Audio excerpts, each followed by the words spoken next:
vetor tangente, isso vai dar um ponto do espaço produto cartesiano, que é o sigma 1x cartesiano ômega x. Cartesiano não, sigma 1x vírgula ômega x, ômega estrela x. Então isso aqui dá o seguinte, isso é mais uma coisa dita sem demonstração que apela para o trabalho de vocês, trabalho posterior de vocês.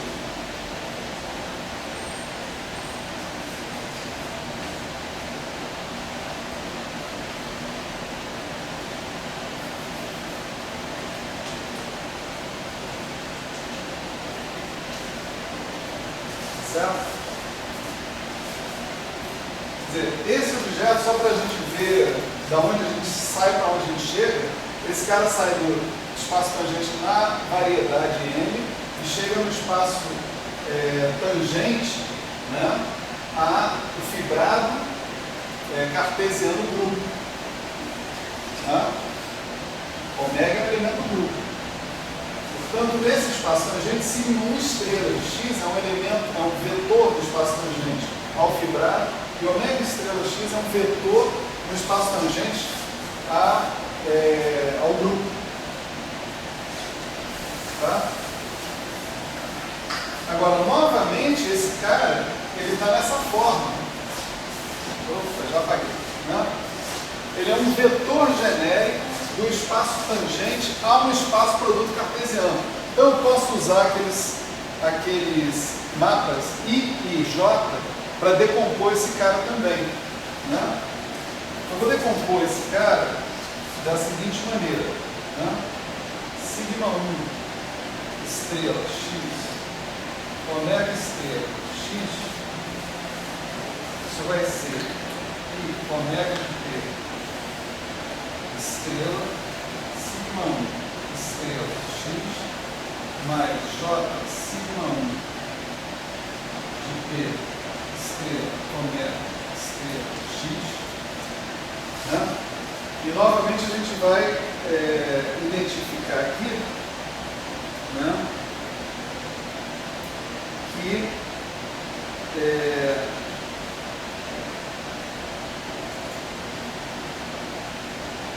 eu vou ter o sigma d estrela aqui, esse sigma d estrela vai entrar aqui e vai compor sigma d estrela e ômega estrela, sigma 1 estrela. Né? Sigma d estrela, sigma d composto por I é novamente a ação à direita, e o sigma d composto com J é novamente o E, né? Aquele mapa F, só que de sigma 1 de P. Né?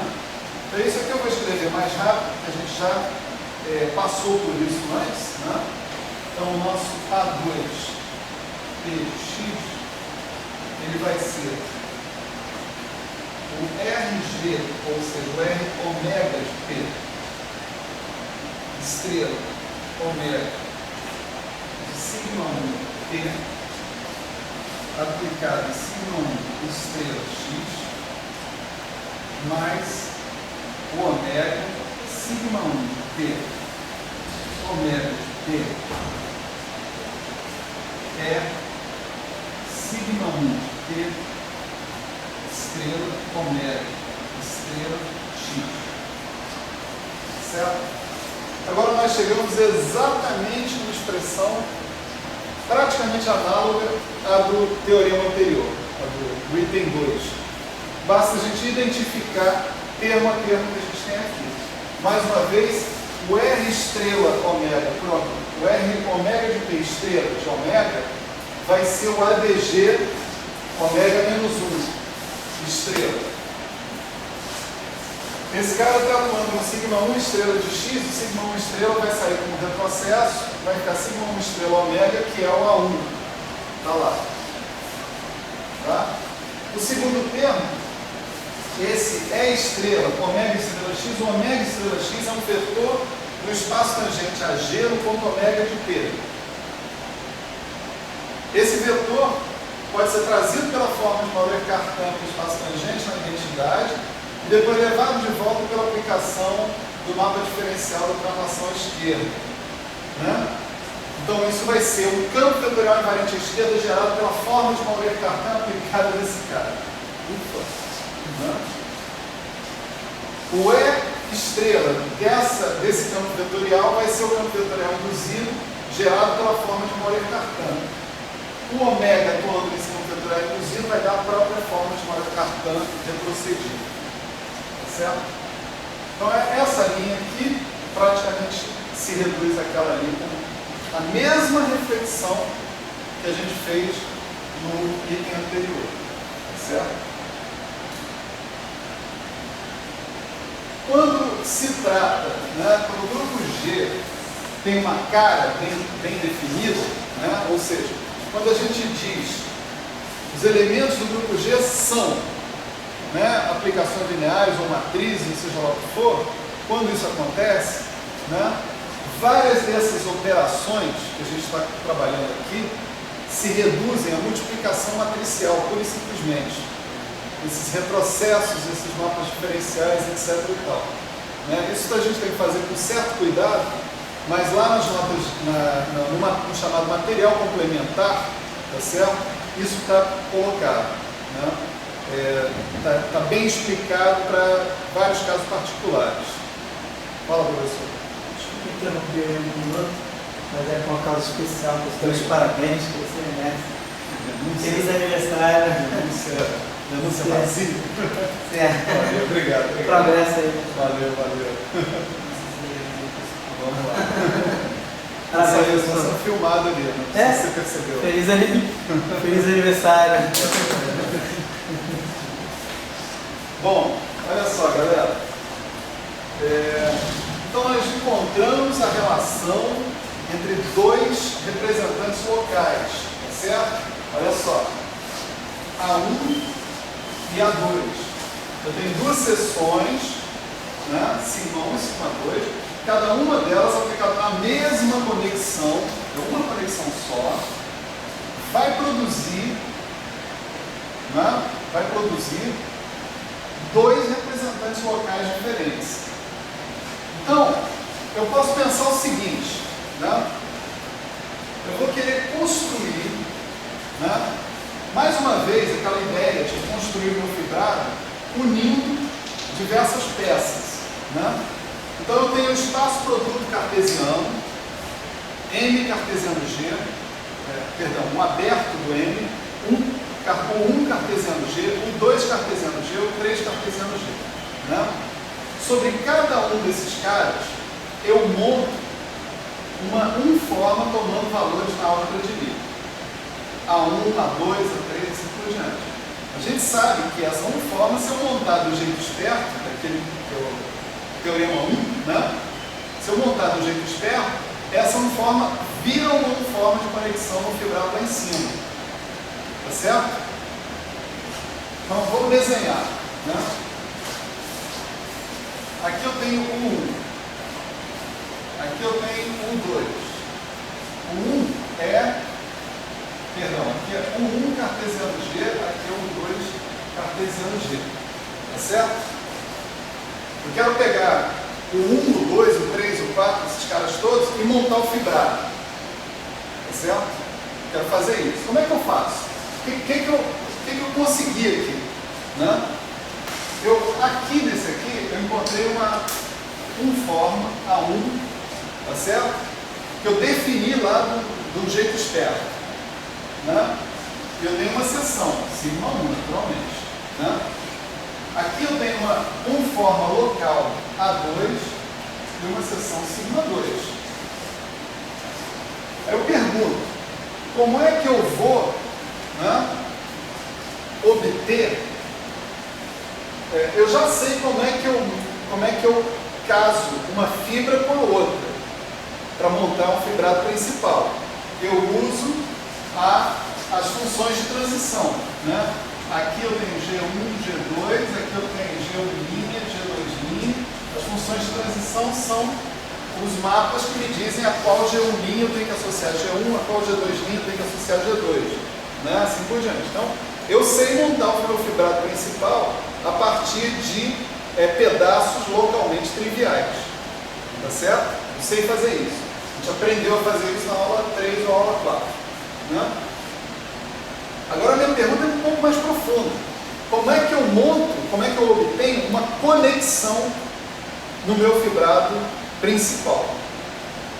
A partir desses ingredientes, eu tenho um representante local de conexão, montado de acordo com a prescrição que a gente demonstrou no Teorema 1. Eu tenho outra representante local de conexão e eu tenho outra seção local, sigma 2. Como é que eu garanto que quando eu juntar essas duas partes triviais, eu vou obter uma forma de conexão bem definida no fibrado todo?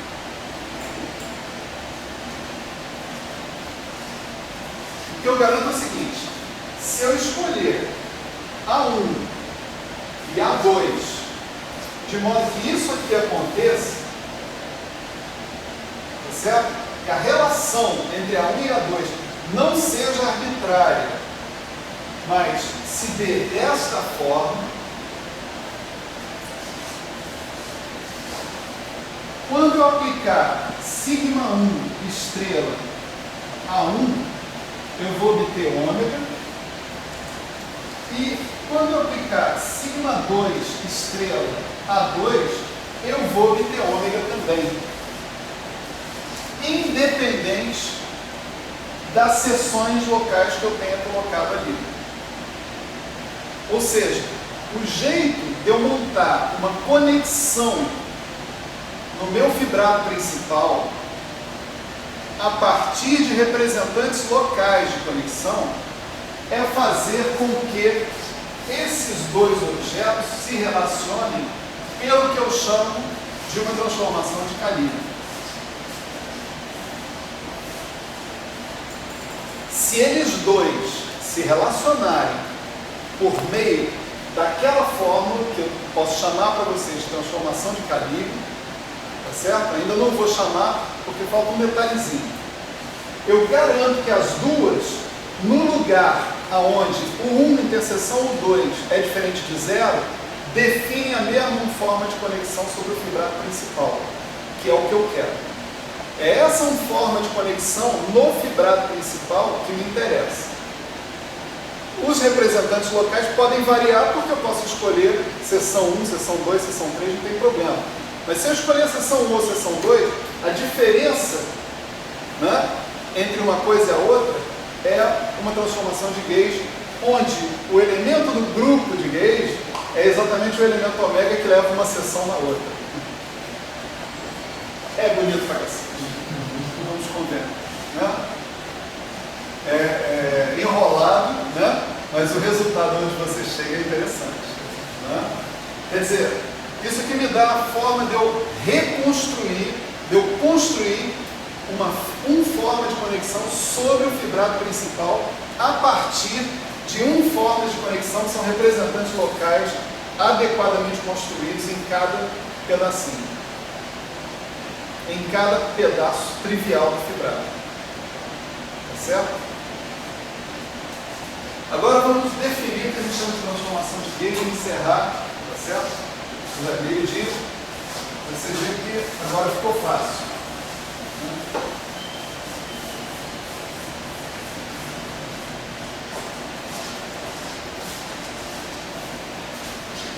Então, o mundo é dos espertos, é dos malandros, você vê? A malandragem que os caras montaram para definir aquelas seções locais de modo adequado, de modo que sigma estrela desses caras desse o ômega, né? Aquilo lá está sendo aproveitado agora, né? Vamos supor o seguinte, vamos supor que eu tenho uma transformação aqui que seja um automorfismo. Esse aqui eu vou dizer, uma característica desse automorfismo é que ele leva a fibra nela mesma, tá certo? Apenas o que ele faz é trocar um elemento da fibra sobre P por outro elemento da fibra sobre P, um elemento diferente, tá certo? Então vamos supor que eu tenho um automorfismo φ de N, tá certo? Então se eu tiver uma seção sigma, né? Seção sigma local, eu posso ter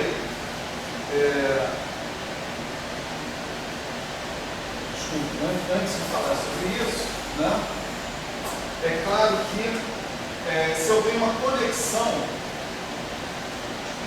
uma forma de conexão, φ estrela ômega também é uma conexão. Essa é a primeira coisa importante a dizer. Não vou mostrar isso, não é difícil, tá certo? Basta você aplicar esse cara aos nossos requisitos de ter uma conexão. Isso está colocado como exercício aqui, tá certo? Então, se você tiver um φ, seja um automorfismo do fibrado principal ao fibrado principal, veja que é um automorfismo principal, portanto ele preserva a lei de multiplicação, a ação direita do grupo, tá certo? Tem que satisfazer isso. E ômega for uma conexão, φ estrela ômega também é uma conexão. Se eu tenho sigma agora, que é uma seção local, agora eu tenho duas opções de conexão.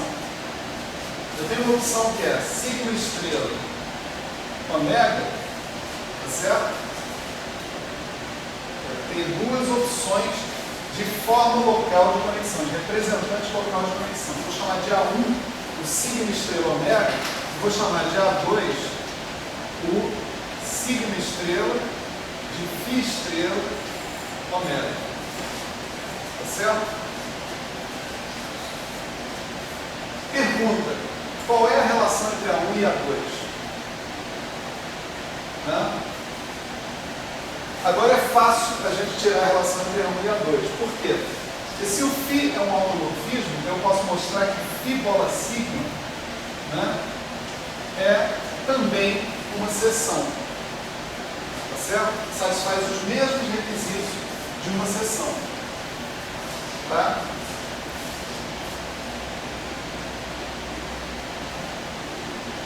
Portanto, eu posso responder qual é a relação entre A1 e A2 exatamente daquela maneira que está ali.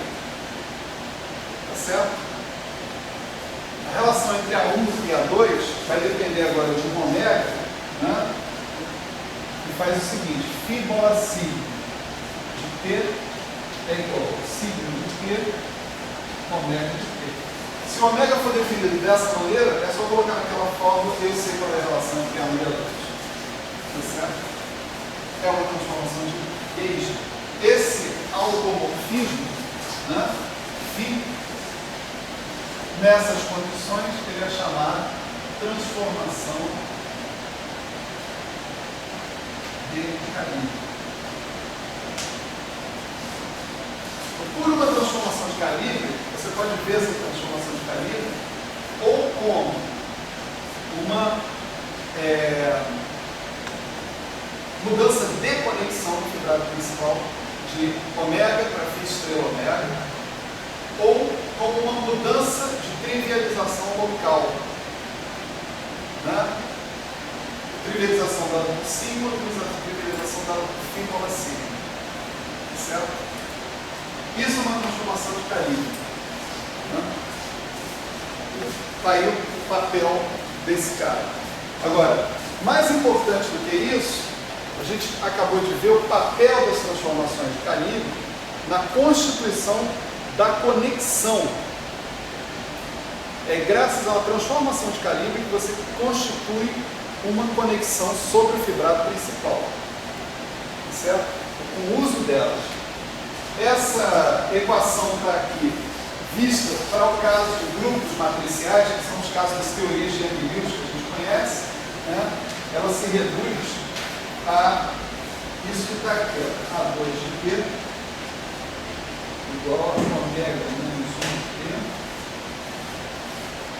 A1 de P, ômega de P, mais ômega menos 1 de P, de ômega de P.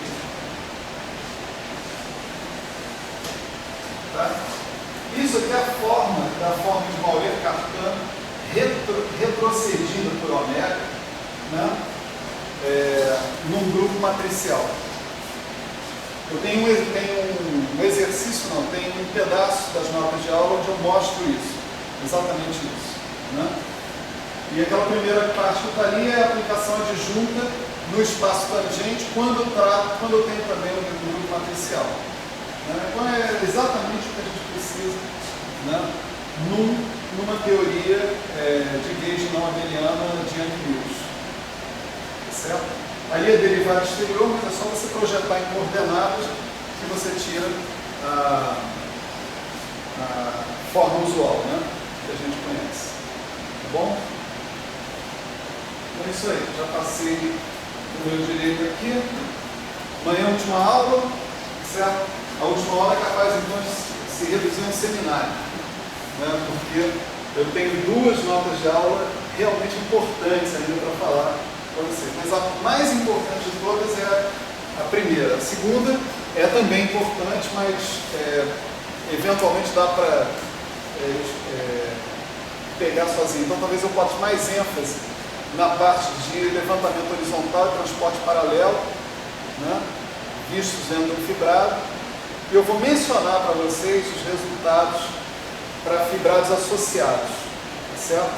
Quer dizer, dado um fibrado principal, a gente aprendeu que existem fibrados associados, a conexão é generalizada com esses fibrados associados e ela adquire formas também desses fibrados associados que vão depender, né, da fibra dos fibrados associados, essas coisas todas.